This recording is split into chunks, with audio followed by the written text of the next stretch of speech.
Mr. Chairman, Ranking Member, and members of the committee, I appreciate you inviting me here today.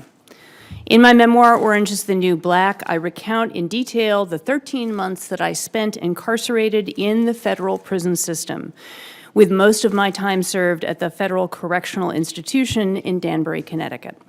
I have worked with many women and men who are returned citizens like me, and we all want to get back on our feet, to reclaim our rights of citizenship, and to make positive contributions to our communities. Our experiences are essential to understanding the reform that's needed in our criminal justice system so that it will provide for public safety in a way that is legal and humane and sensible. And that's why I'm here today. Women are the fastest growing population in the American criminal justice system, and their families and communities are increasingly affected by what happens to women behind bars. According to the Bureau of Justice Statistics, 63% of women in prison are there for a nonviolent offense. Many are incarcerated due to substance abuse and mental health issues, which are overwhelmingly prevalent in prisons and jails. And the rate of sexual abuse and other physical violence that women experience prior to incarceration is staggering. Female prisoners suffer these problems at greater rates than male prisoners, and these experiences are relevant both to their crimes and to their incarceration. But these issues are not being adequately addressed by the Bureau of Prisons.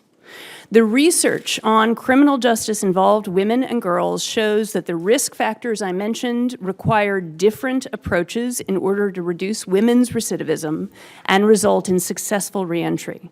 This is not unlike findings in other fields, such as healthcare, where research shows that women experience heart attack symptoms quite differently from men, and their treatment needs differ.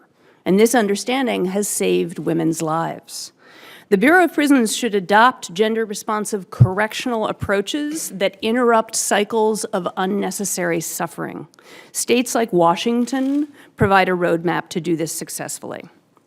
When I was locked up in Danbury, I knew women who were trying to raise their children during brief reunions in the visitors' room, while fending off sexual harassment and struggling with addiction, and trying to get a high school education so that when they got out, they stood some chance of surviving despite their felony conviction.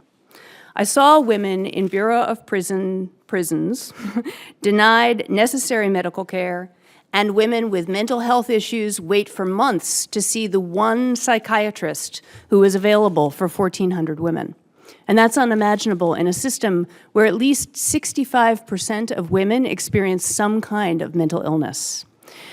Equally shocking were the mandatory reentry classes inmates took to prepare to leave prison. I attended one on housing, which was led by a man who worked in construction in the prison. And the mostly poor and overwhelmingly minority women who were attending that class desperately wanted to know how someone with a felony conviction and few resources could find safe, affordable housing to live in after release. And instead, we heard about fiberglass insulation and roof maintenance and some other home improvement tips. The reentry health classes that we took were taught by a culinary department officer who had no expertise or information on reproductive health, mental health, or substance abuse options post-release. He had, however, played professional baseball for a brief time, and hence his authority on the health topic. Many of Danbury's policies were questionable, but it was relatively close to home for most of the women who were serving time there. Families could visit, children could see their mothers, many of whom were raising their kids on their own before being sent to prison. Yet, the BOP disregarded this when it chose to convert Danbury FCI to a men's facility in 2013. This sent women beyond the BOP's stated goal of no more than 500 miles from home.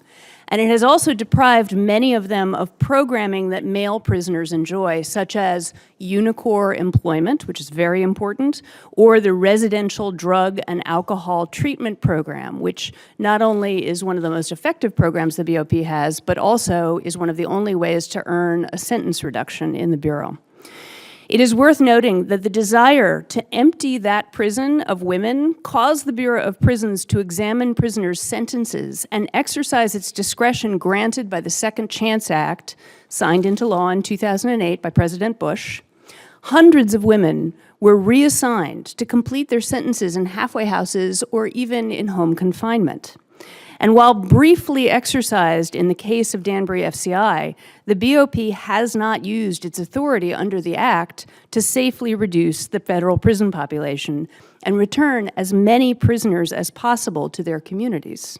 The BOP should place all eligible prisoners in halfway houses or home confinement at the earliest possible dates, and should use compassionate release and sentence reduction programs. And this would help relieve the persistent overcrowding and keep staff and prisoners safer while reducing costs.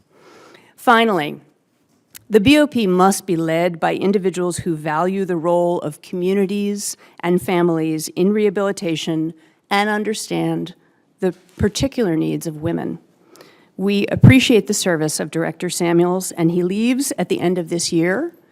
He should be replaced by a leader who is committed to enacting these values into policy. I urge the administration to look outside of the existing Bureau leadership for strong candidates who will make the BOP a model system driven by innovation and creativity. I close with the words of the legendary reformer and warden of Sing Sing Prison, Thomas Mott Osborne, who famously asked, "Shall our prisons be scrap heaps or human repair shops?"